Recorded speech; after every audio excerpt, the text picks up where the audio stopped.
Muy buenos días, bienvenidos a Canal Agrositio. El capítulo de hoy es biotecnología. Biotecnología visto desde el sector de la cadena agroindustrial y visto sobre todo desde las grandes oportunidades que tiene justamente la Argentina, el productor agropecuario, los agroempresarios dentro de eso. Bueno, lo tenemos como invitado especial al doctor Alberto D'Andrea. El doctor Alberto D'Andrea es director académico de la carrera justamente de biotecnología en la Universidad Argentina de la Empresa, un hombre destacado en esto, que ha trabajado muchísimo, trabaja, que es además un emprendedor, genera cafés biotecnológicos, cóctel biotecnológico, tiene un montón de ideas muy creativas respecto a eso, y sobre todo tiene esta palabra que a nosotros nos gusta en este programa, que es apasionado, un tipo que le encanta.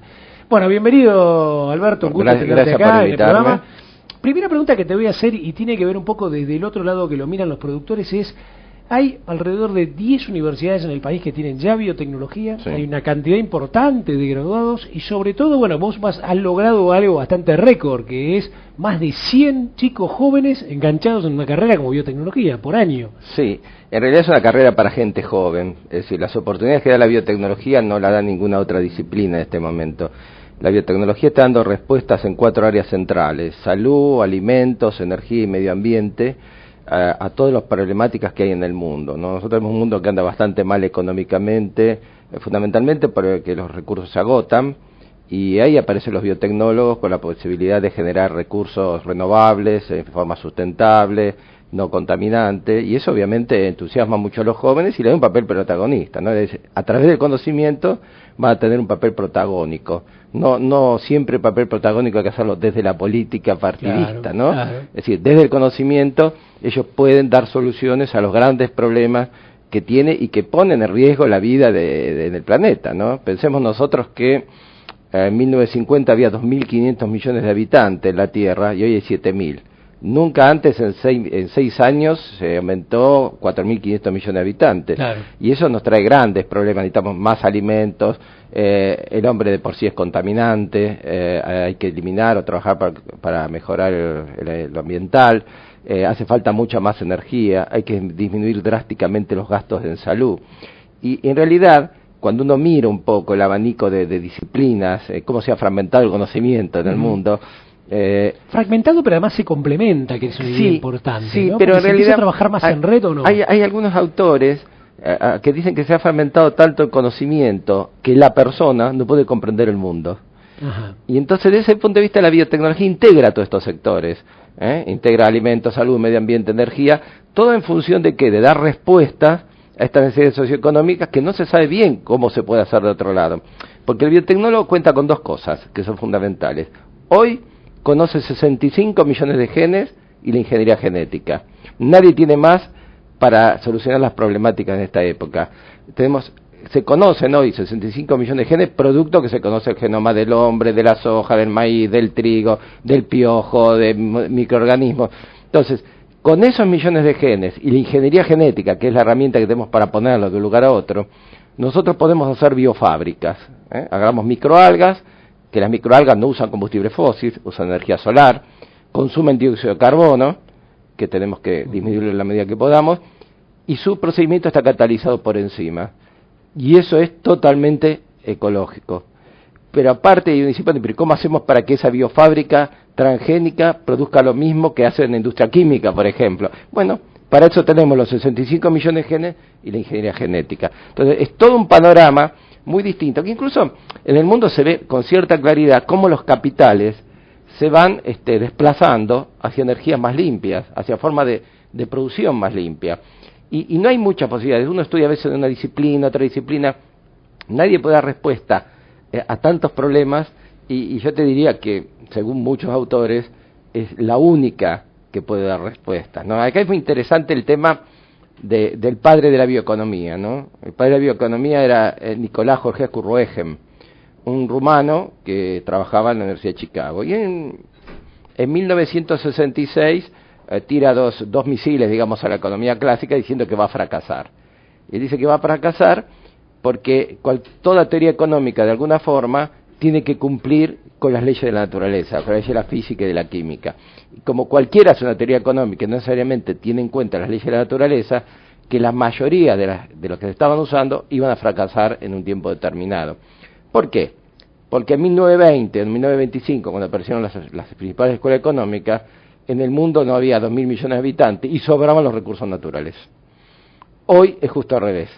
Hoy están faltando los recursos naturales y todas esas teorías basadas en ciclos de producción y consumo no tienen sustento, van al fracaso. Por eso, así está la economía del mundo, que es como una sábana corta, ¿no? Porque uno tira de un lado y le va mal a Estados Unidos, tira del otro va mal a Grecia, le va mal a España. Y en realidad tampoco es una economía que se arregla imprimiendo dinero, porque si no hay alimentos, no hay alimento, y si no hay energía, no hay energía. ¿Cuánto ha subido, por ejemplo, el barril de petróleo y la soja en estos últimos 10 años? Muchísimo.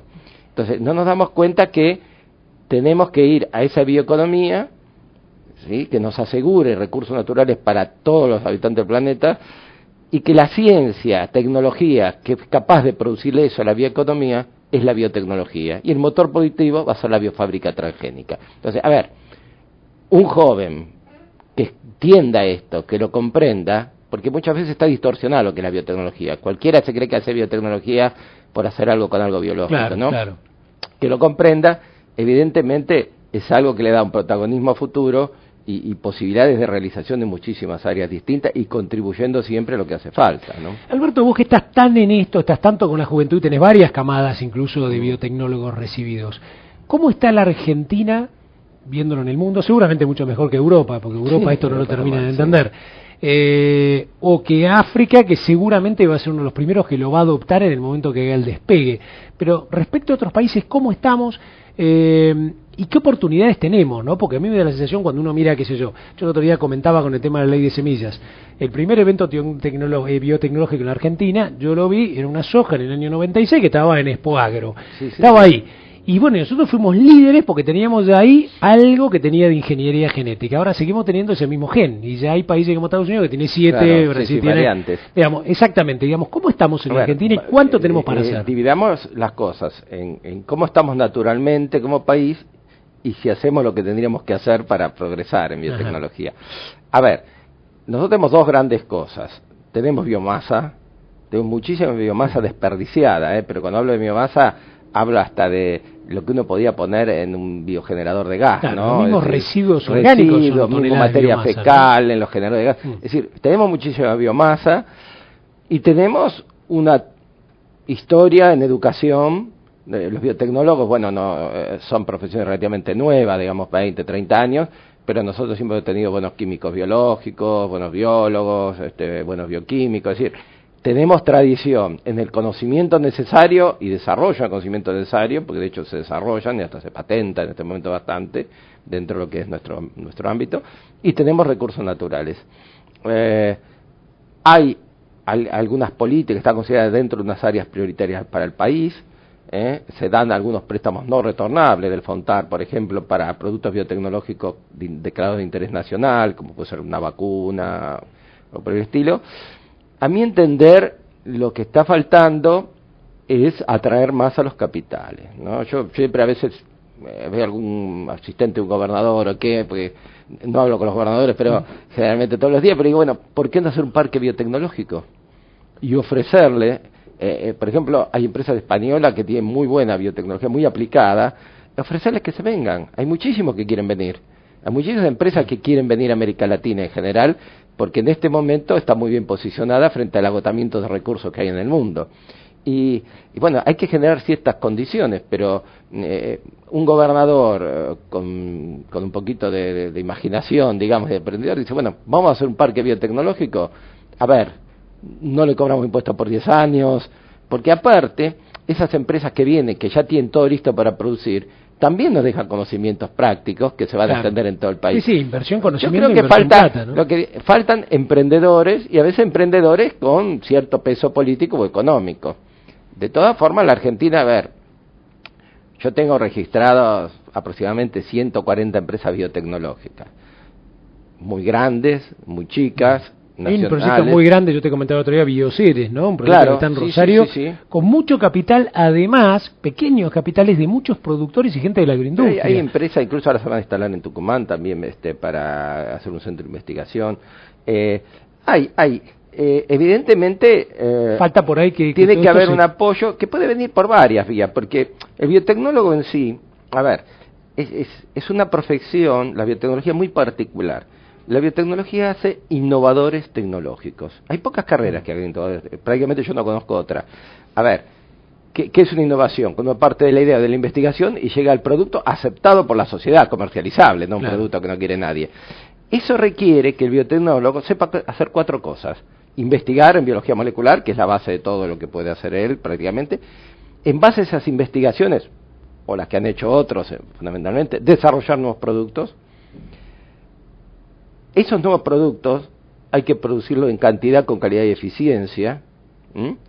Y después el plan de negocio, la empresa biotecnológica, hasta la comercialización. Ciencia, tecnología y gestión, ¿no? Claro, el biotecnólogo tiene que tener esas 3 cualidades: ciencia, tecnología y gestión. Muchas veces eso se malentiende y algunos dicen, no, pero si vos le enseñás fundamentos de economía a un biotecnólogo, entonces no es tan biotecnólogo. No, es biotecnólogo. Claro. No va a ser biotecnólogo si no sabe gestionar, no sabe hacer un plan de negocios. Porque todo el desarrollo que él hizo, sin un plan de negocios, ¿cómo va a ser para hacer el emprendimiento? Entonces, el licenciado en biotecnología en general es un innovador tecnológico.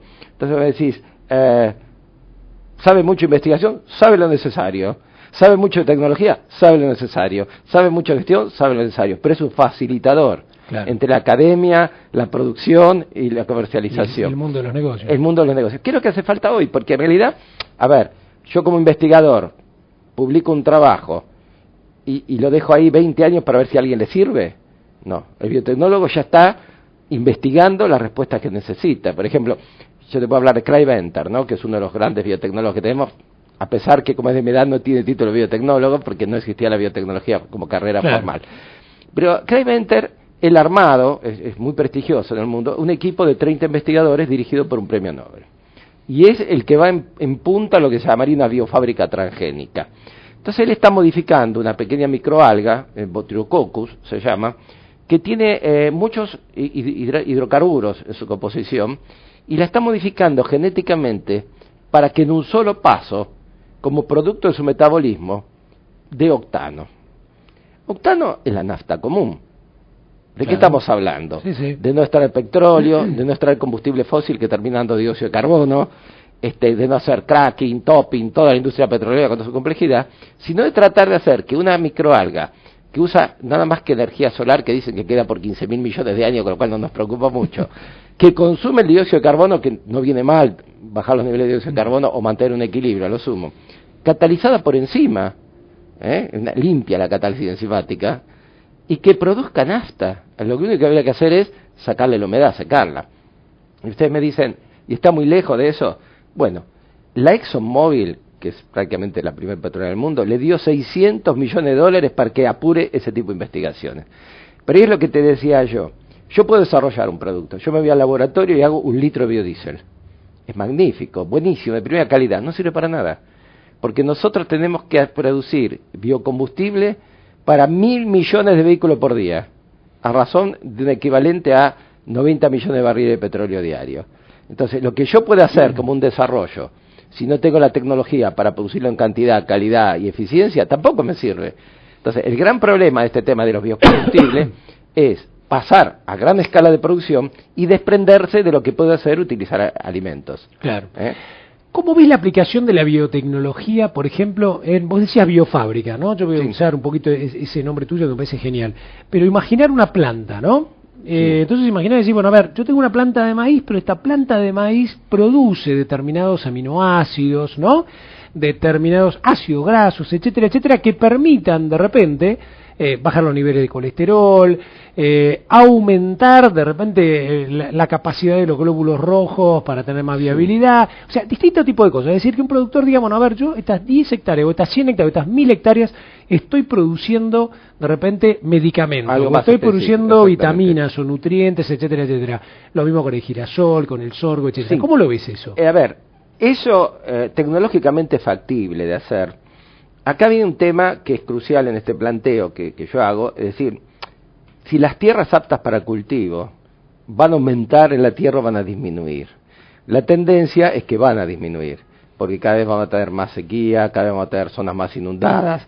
Entonces, podemos contar siempre con esas tierras Y la segunda pregunta es, ¿no tendremos que dejarla específicamente para alimentos en vez de tratar de producir algún alimento con un agregado? Para que sea un alimento más sofisticado, claro, así, no generalizado, pero... A ver, se puede hacer, de hecho, se ha hecho. Existe el arroz dorado, que es toda una historia dentro de la biotecnología, al cual le han puesto genes para que tenga la provitamina A y que lo consume tenga vitamina A, porque hay muchas poblaciones de África que no tienen estructuralmente, no pueden tener dinero para comer. En el mundo hay 1.000 millones de personas que si no le dan comida no comen, tienen hambre.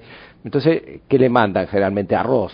Ellos tenían un puñado de arroz para comer, bolsas de arroz, y tenían muchos problemas con la ceguera nocturna y algunos por la pérdida de visión por falta de vitamina A. Entonces hubo dos visionarios que quisieron hacer mucho bien el tema y lograron ponerle en el genoma del arroz el progen de la vitamina A. Entonces hace provitamina A, que en el organismo se convierte en vitamina A. Entonces ahí es una forma de paliar ciertos problemas que tenía esa población. Uno puede hacer determinados cultivos, adaptarlos a problemas o a necesidades de una determinada zona. Pero también puede hacer otras cosas. Por ejemplo, se anunció este año que se van a secuenciar 1.008 variantes de soja. O sea, se va a conocer el genoma de 1.008 variantes de soja. Y a partir de ese genoma, son muchas las cosas que se pueden hacer para mejorar la calidad. Es decir, por ejemplo, la soja tiene dos factores antinutricionales. Tiene una hemoglutinina y una alfa-1-antitripsina. Obviamente nadie va a comer un poroto de soja crudo, pero la harina de soja tiene que ser tratada térmicamente para destruir la hemaglutinina, porque si no forma coágulos, y la alfa-1-antitripsina porque no deja que se hidrolice y no se aprovecha los aminoácidos. Claro. Cuando eso se lo trata térmicamente, ¿qué ocurre? Se destruyen esas proteínas, pero quedan bastante desnaturalizadas las otras, con lo cual no se asimilan el 100%. Por eso la soja tiene factores antinutricionales que le bajan su calidad. Entonces, yo podría hacer de alguna forma, seleccionar variantes o silenciar, que no se exprese la hemoglutinina ni la alfa-1-antitripsina, con lo cual me ahorro el tratamiento térmico y la problemática de que pierdan absorción o hidrólisis de los aminoácidos que necesito. Entonces, hay muchas cosas que se pueden hacer conociendo los genomas. Te hago una pregunta que tiene que ver con la genómica, ¿no? Sí. Y el genoma, y esto que hemos conversado con vos en algún momento, Alberto, que me impresionaba es, estamos muy cerca de que cada uno tenga un carnet, y en ese carnet uno llegue y diga, mire, este es mi mapa genómico, sí, tengo esto, y que incluso en algún momento sepamos hasta, bueno, si somos propensos a un determinado cáncer, algún tipo de problema, etcétera, etcétera, y podamos prevenirlo. Lo cual bajaría los gastos de salud. Hay un tema que es muy importante que a veces uno no se da cuenta. Es muy difícil que uno se dé cuenta cuando está viviendo un punto de inflexión en la historia, ¿no? Uno lo vive y no se da cuenta que está inmerso en un punto de inflexión.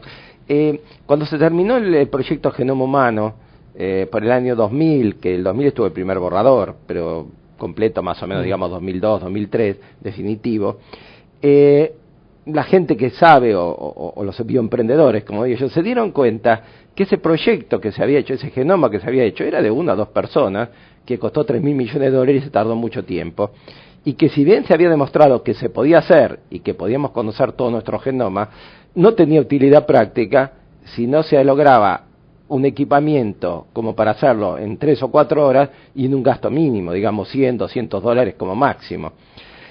Y ahí se largó una carrera. A ver, ¿quién hacía más rápido y mejor el primer aparato capaz de hacer todo eso?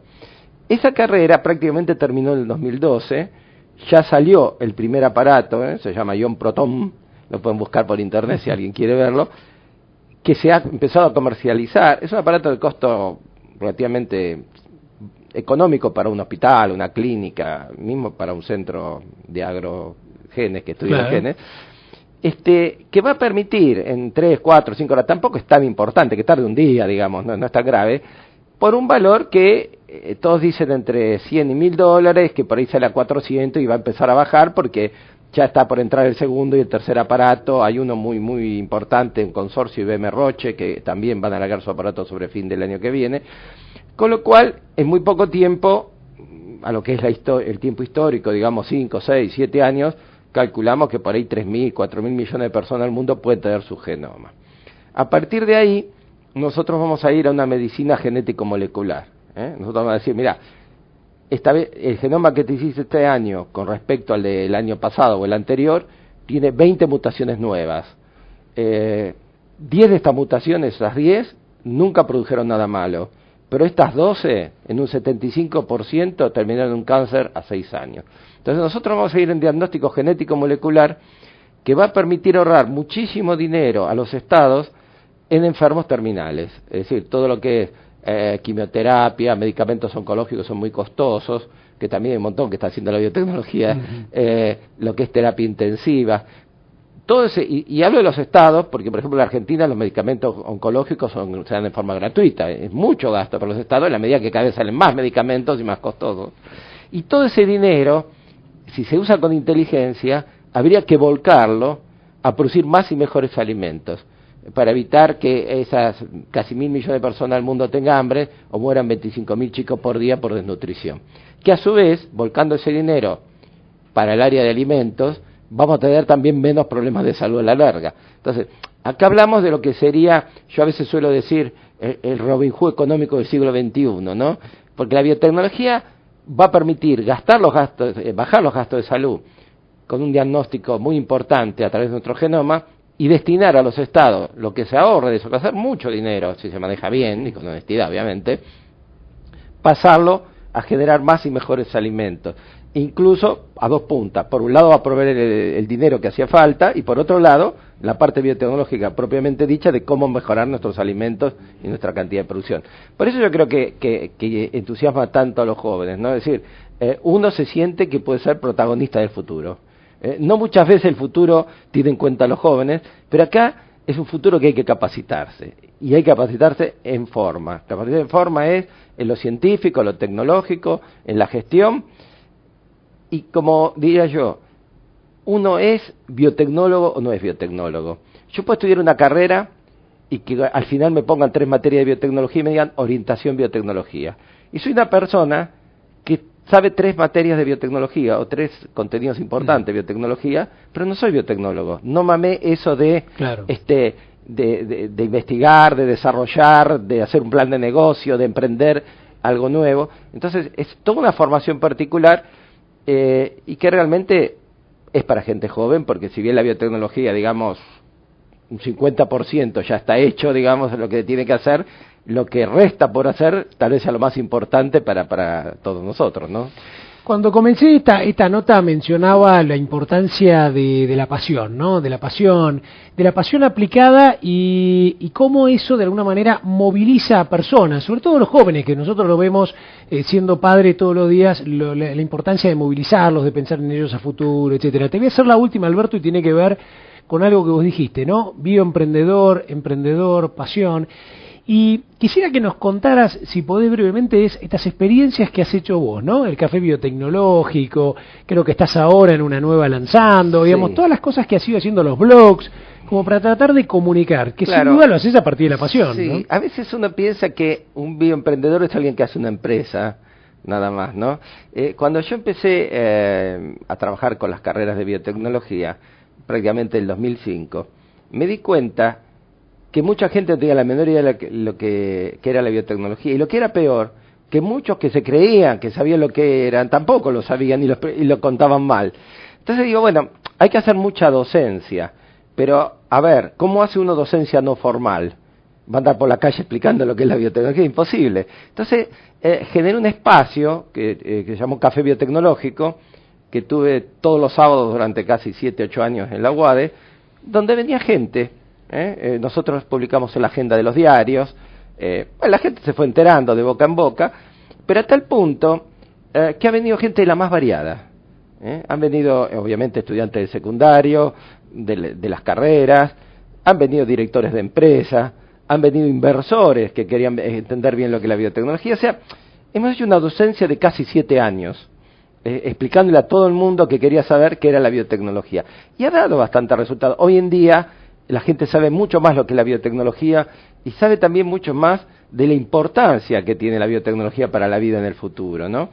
Y bueno, consideramos en este momento, yo considero en este momento, que ya el café biotecnológico estaba agotado en el sentido de que la gente se aproximaba un poco más a entender o a conocer la importancia de la biotecnología, y de un pasito más adelante y vamos a empezar a partir del 8 de agosto, los jueves, a partir de las 17 en la UADE, a hacer un club de bioemprendedores. O sea, ya un poco más directo sobre lo que queremos hacer, en la cual vamos a invitar a empresarios, alumnos, aspirantes a la carrera, todo el mundo que quiera bioemprender algo. No necesariamente es un negocio.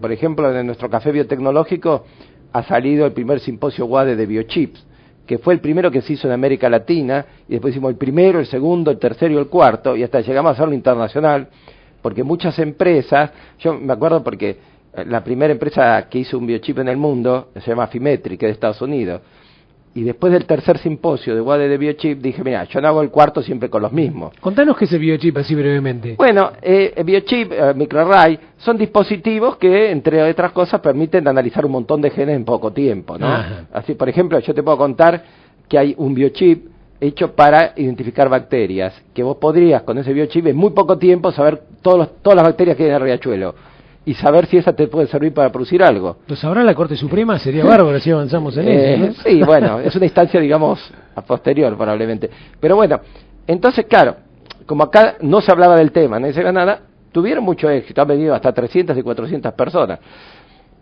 Yo agarré el teléfono y dije, bueno, este año no lo hago si no tengo gente internacional, porque siempre los mismos, la gente ya estaba cansada. Y llamo a Affymetrix, a Estados Unidos, y le digo, mire, nosotros hacemos, no, y ya lo sabemos, dijeron, ustedes son los únicos que hacen un simposio de biochip en América Latina, le vamos a mandar 2 especialistas. En nuestro cuarto simposio de biochip, tuvimos 2 especialistas de Estados Unidos, vino un especialista de Roche, Brasil, y bueno, lo hicimos internacional. Y este año estamos preparando, y lo vamos a canalizar a través del Club de Bioemprendedores, estamos preparando para el 2013 el primer simposio de secuenciación masiva del genoma, porque eso va a tener mucha incidencia en la salud humana y mucha incidencia en todo el agro también. Conocer, ya digo, a fin de año, a fin del 2013 probablemente conozcamos el genoma completo de 1008 variantes de soja. ¿Sí? Con todo lo que eso nos posibilita, porque uno va a seleccionar específicamente, a veces uno habla de clonación, habla de cosas extraordinarias, ¿no? Pero a veces es más simple el tema. Yo, en uno de los congresos que hicimos en UADE, vino gente de Nueva Zelanda, ¿no? Y ellos trabajan mucho en biotecnología muy aplicada. Y ellos se dieron cuenta de una cosa, a ver, todos somos iguales, no tanto. Hay gente que mide 1,50 m y una mide 2 metros, no es lo mismo. Y un análisis de glucosa, uno tiene 0,80 y uno tiene 1,10, es un 30%, es normal. Entonces, ellos dijeron, bueno, mira, para hacer un quesito necesitamos 10 litros de leche. Bien, ahora, estas vacas que nos dan leche, ¿todas tienen la misma cantidad de caseína en la leche? Porque algunas pueden tener más y otras pueden tener menos. Buscaron, y como ese más menos que tenemos en todos los análisis nosotros clínicos, encontraron que ciertas vacas tenían casi un 30% más de caseína en la leche. Entonces, ¿qué hicieron? Empezaron a clonar y bajaron la relación hoy en día para producir el queso de 10 litros a 7. Si quiero usar la ingeniería genética, claro, la clonación, que es otra herramienta que tiene la biotecnología, acá ya en la Argentina hay empresas que clonan vacas y clonan ovejas y cabras. Yo conozco 2 que clonan vacas y una por lo menos que clona oveja y cabra. En la Argentina. O sea que no es que no estemos o no lo podemos hacer. Habría que ver la conveniencia y cuándo es necesario. ¿Y para qué? Pero ese caso, el de ellos, es un caso bien típico, bien simple. No apelaron a una gran tecnología, una gran ingeniería genética, sino simplemente al sentido común. Dijeron, vamos a hacer más, a tener más vacas que tienen más caseína en la leche. Claro. Es una selección por clonación, digamos. Muy bien, muchísimas gracias, Alberto. No por nada. Te vamos a volver a citar para que nos vayas contando las novedades, lo que va pasando en todos estos grupos de bioemprendedores y podamos volcarlo y contar con nosotros, incluso para ir generando a través del programa y de muchos hijos de productores, etcétera, etcétera, esta vocación por cosas nuevas, ¿no? No todos tenemos que estar peleándonos por ser agrónomo, veterinario, etcétera, sino que hay carreras nuevas con mucho futuro por delante. Sí, ¿no? Yo aprovecho para invitar a toda la gente de Agrositio que quiera venir al Club de Bioemprendedores, que podemos pensar cosas juntos. Muy bien. Las ideas valen mucho. No es fácil tener una idea nueva todos los días, y el conjunto puede ayudar a llegar a algo concreto y terminado. Muchísimas gracias, Alberto. Gracias. Nos seguimos viendo acá en Canal Agrositio.